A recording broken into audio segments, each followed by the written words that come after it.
I want our doctors to do that because that eliminates the biggest risk that I created when I started the office, as making the office about me and not the brand.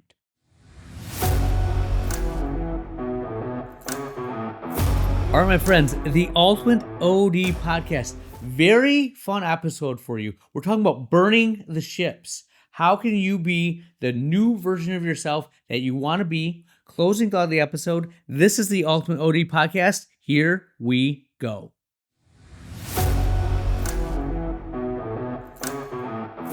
All right, my friends, the Ultimate OD podcast. Thank you for the likes, the listens, the emails. Having a really good start to 2026.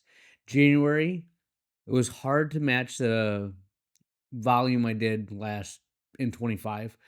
In February, we actually had a really slow month and we did more volume and had more revenue. We had a really good month.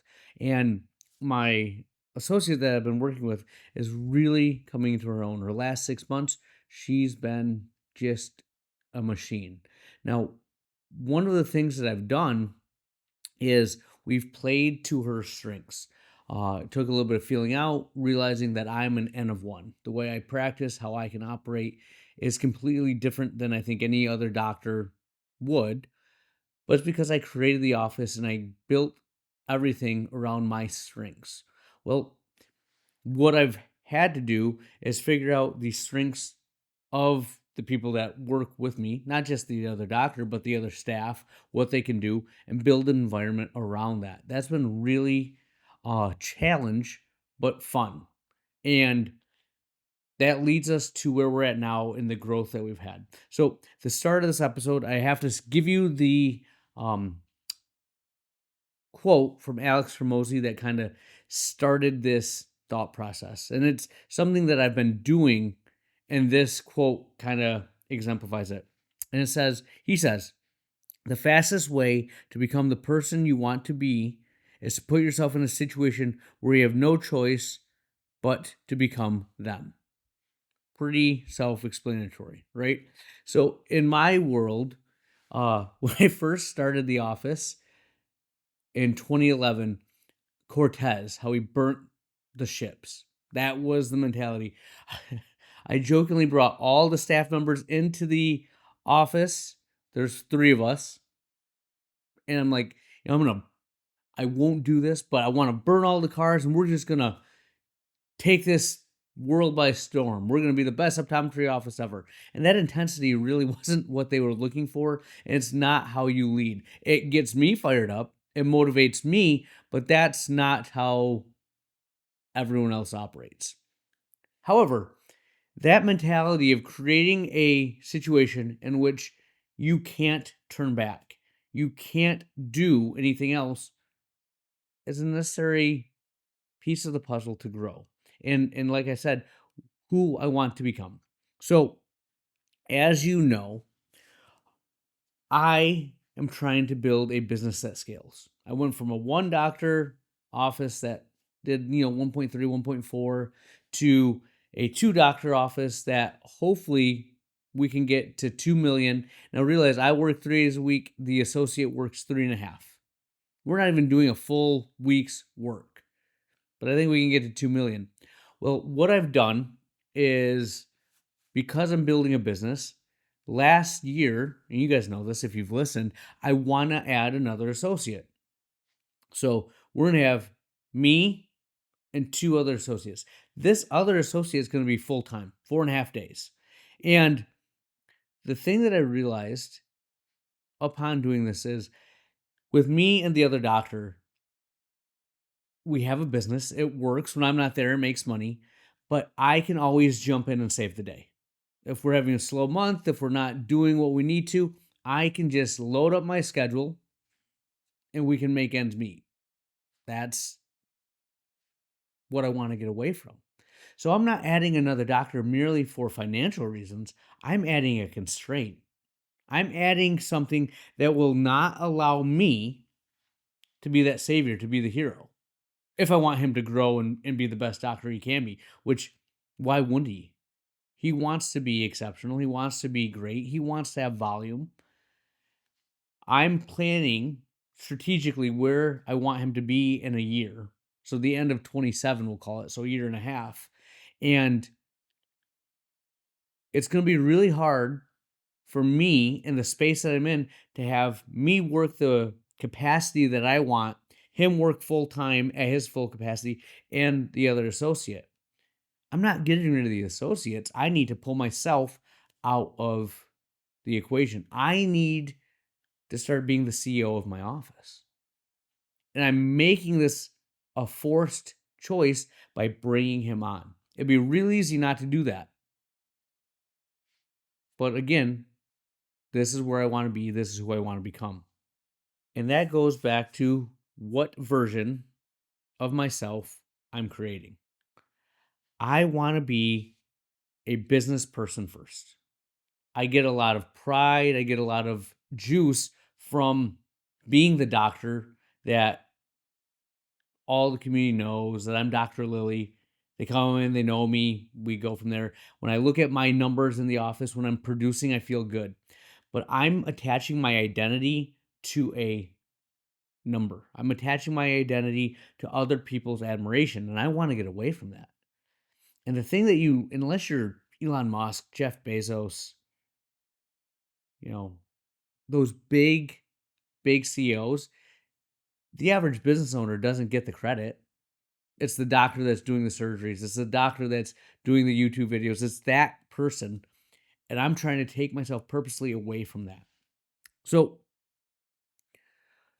let's take a look from this from a business perspective, because it sounds like, why would you want to do that if you have such a good thing, right? Well, there is a financial reason for this. So by myself, working 3 days a week, I could do $1 to $1.2 million. I'm almost certain of it based on where my numbers have tracked, what I could do. I could easily do $1.2 million. Okay. Now, saying that 35% of my personal production, that's $420K, right? That's a really good living. That's a really good place to be. And again, I'm not saying that's where all the numbers go. I'm buying new equipment. I'm investing in the office, all these things. But just let's throw out these numbers. That's a really good job, right? Feel safe. It's comfortable. It's valuable. But the problem with that is my presence is tied to that 1.2 million. Now, again, we have people income coming in when I'm not there, but it's not the same. My personal income is pretty much there. So I have a very, very, very, not downplaying it, but a very good job. But again, I have to be there to make that happen. So let's play the scenario out that we have 2 associates, and I think the 3.5 days, $800K easy. I think she'll do that this year. When we build her up and get her really going the dry eye stuff, I'm pretty sure in 3.5 days, we can get her to close to $1 million. So we'll call that $1 million. So that means the other doctor at the end of 27, going into it, 4.5 days in the environment we create, probably $1 million, maybe more. But so they both do 2% or 2 million, and say I keep 25% of that. That's 500 to 600K, and I'm not in clinic. See what I'm saying? That's a business that I don't have to be present for. Now, I'm not saying I'm not going to have to do a lot of work. There's a lot of freaking work to make that happen. I found that out already by having one associate that it takes a constant effort to get the systems, the scalability, the environment, the ecosystem that does that. The vision to keep moving us forward and moving us in the right direction, not getting off the beaten path, not wasting money on things that don't matter, not having a bloated staff, but not having a staff that can't keep up with the pace. That's kind of fun, right? Those are the challenges that I'm looking to take on, but that's a number standpoint. Not to say that I can't see patients. Take that number away, that's the number, or take that number and add me 2 days a week. Cherry on top. I stay relevant, I stay connected. It's a business decision. Not a hero, but a CEO building equity, building a scalable business. When it's not dependent on me, I have some kind of secret sauce. I have something that we can create, build, and repeat. So that's where it goes to the third doctor in the equation is with a purpose. It does three things that I really want to do. And I'll label this out, then we'll go into it. Removes me as a clinical fallback. It forces revenue multiplication versus just me generating it. Multipliers, right? We want it to be exponential, not just dependent on me. I can only make so many widgets in a day. If I get other people to make widgets for me, we can double our number of widgets, right? We can double our business. And then it just changes my focus in life, right? I can focus on building the next office. The biggest thing that was holding me back was the fact that I had to be present. I had to be in the exam room and I couldn't work on the other things. So let's break those things down. By removing me as the clinical fallback, that means I can't just say, all right, schedule me 20 exams because I won't have the system in place. I won't have the staff. And if I want to have the staff that could handle that, then I have to keep working because otherwise I'm bloated. Our payroll goes through the roof. So now I have to be better at marketing.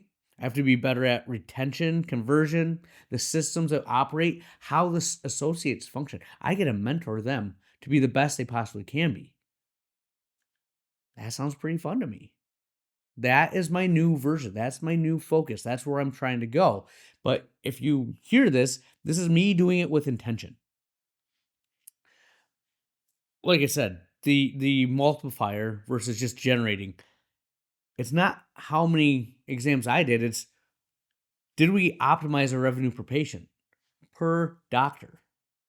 Then we had 2 exams a week, right? So we increased their revenue per patient by $50. They do 2 more exams a week, each doctor. That adds up to, I don't know, 1,000 exams a year. Pretty good. Pretty healthy looking business there. That sounds fun. Now, again, I have to challenge myself because my ego wants to say that I'm the one that did that. Look at me. I'm the doctor that can do this. I go to a P3 conference, they will eat it up and love the business. But anywhere else I go, it's a different conversation. It's the business is doing really well. Yeah, we're doing good. What do you do? We don't even see you in there anymore. One of my best friends, roofing company, built a huge company. I was a chief operating officer of like one of the second biggest roofing companies in the United States. All the time. What do you really do, man? Like, what do you do with your time? And he was constantly working, but it's hard to describe. It's hard to say, hey, I pull all the staff in and I keep them on the same page. We're constantly optimizing what they do, helping them be better at conversion, putting our marketing out there, getting the message out to get the right patients in the door. No one wants to talk about that. No one listens to that stuff and thinks, ooh, that's really, really fun.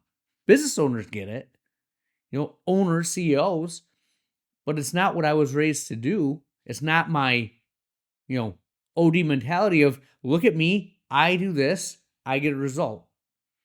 So it's that shifting mindset wise. And again, the protecting the income, it just goes from things are dependent on me to take me away for 30 days, 90 days, and everything still operates.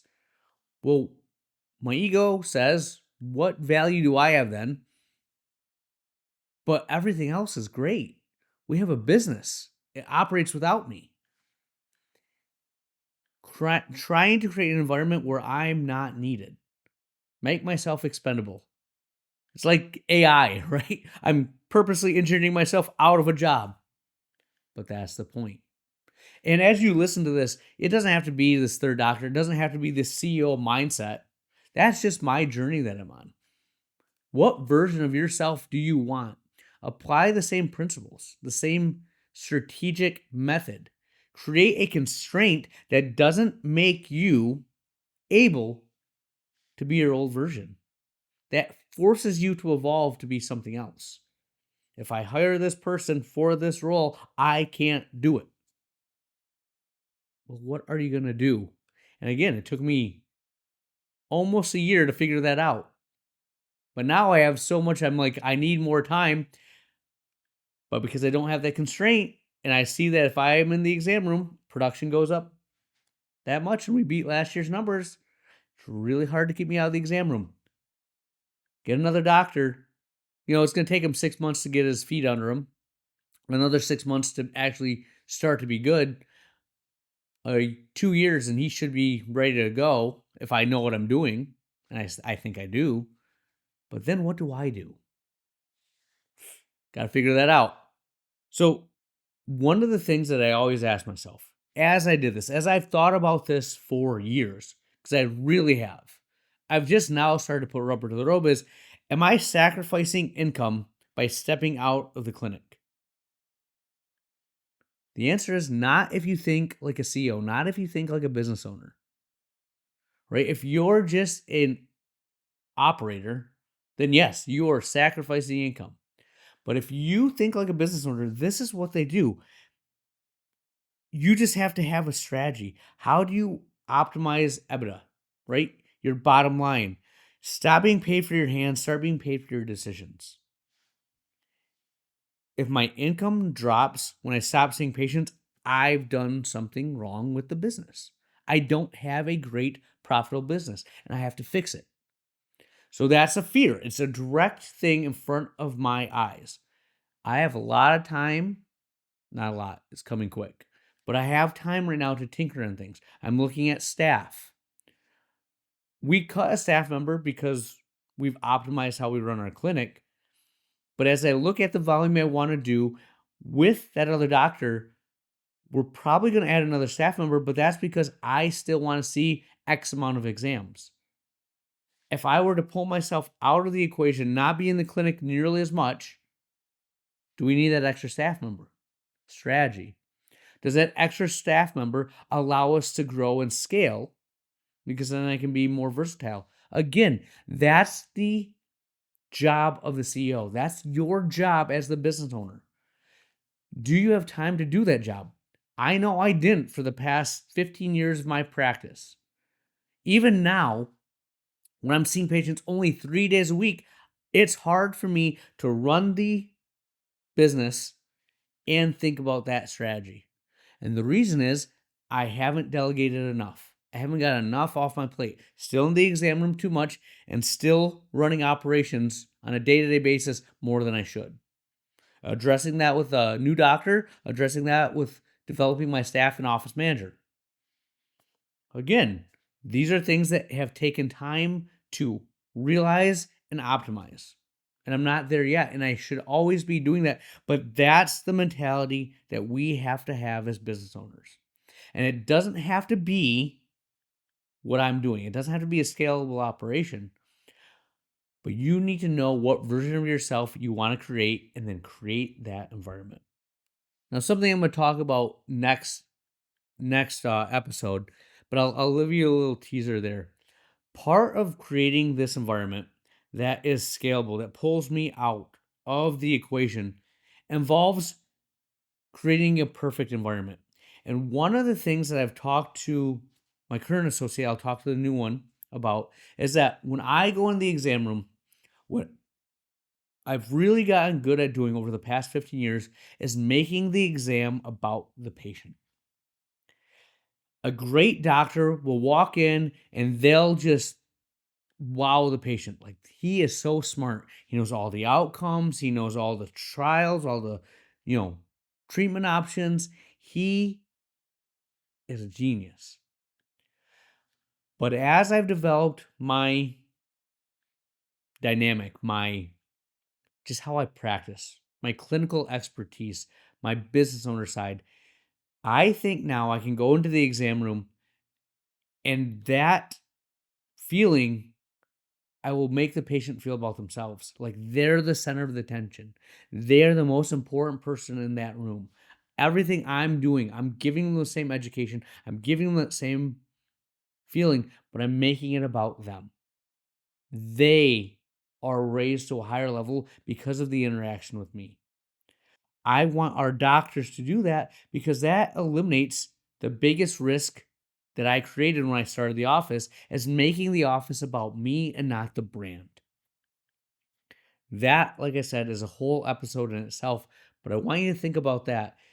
Is part of the fear for you to step out of the exam room because you believe that other patients won't see you? I'll tell you right now, if you didn't take their insurance, they won't see you. I have patients that are diehard and they will wait for months to see me, but they'll see the other doctor. But year 2 comes around and they're still scheduling with me. We need to get the other doctor to have such an energy, a way about her practice that they will never see me again because she makes them feel so good. And I want every doctor to create that. And that brings my staff to another level. They have to be part of that journey where they're making the experience about the patient. That's my next office meeting right there, right? How do we make this about them and not us? That's again a culture thing that a CEO sets the tone for. So the last thing I want to do is just bring this full circle. Recapping where I'm at. I'm not leaving the clinic. I'm not stepping out because I'm tired. I could do this forever. I'm trying to evolve as a person. I'm trying to grow the business. I need to put a barrier in front of me that does not allow me to be my old self. And by doing this, it is forcing me to find purpose, find meaning outside of numbers and production, outside of how I'm perceived or mentally see myself as how I'm perceived. I know that's a lot of mental thinking right there. But a lot of what I do is because that's how I feel I'm viewed. And I like that. But to get beyond that level, I need to be a new version of myself. And I'm making that happen. And that goes back to what Hormozy said. The fastest way to become the person you want to be is to put yourself in a situation where you have no choice but to become them. I'm creating that environment. If you want to be the CEO of a real healthcare company, a healthcare business, a scalable thing, you need to burn that boat. Not give yourself an out and move forward. Think about it. It doesn't have to be scaling. It doesn't have to be what I'm doing, but there's some version of yourself that you want to be. Make that impossible to be anything else. We'll have more for you next week. Where has the time gone? We are to the closing thought of the episode, and I'll leave you with this. Everyone wants to heal until the medicine shows up in the form of discipline. Hippocrates said that. And even as I say this, as I made this episode, as I'm putting in constraints, I'll tell you this right now. We have had some of the best months of our business, the most revenue per patient, because I've seen less patients and I've downscheduled and I've made time for my RDEC, Rejuvenation Dry Eye Center. I am still finding myself adding comprehensive exams, going back to my old self, saying, you know what? Revenue is even higher when I do it this way. It's hard to kill the old version of yourself. It will keep coming back. And this is where I've heard some sayings is, if you're arguing with a person, do you know how hard it is to change yourself, let alone someone else? Pretty much impossible to change someone else because we can't even make ourselves be different than what we are. I have a bunch of excuses, a bunch of justifications, like, oh, I'm going on spring break. I have some time off. I got to make up for that. If I don't do that, we're going to be behind. I want to have good numbers for when I go to P3. All excuses. You have got to put constraints in. You have to be disciplined. That's the medicine that no one wants to take. Having a plan, sticking with it, and seeing it through. I'm doing the best I can. That's why I have this podcast, why I share it with you. But I'm telling you this right now, I know you've tried to change. You've tried to be that version of yourself that you want to be. But a year later, how much different are you than you were a year previous? I've come a long way. I've grown a ton, but I'm still too close to that old version. That's what I have. Dr. Lily out.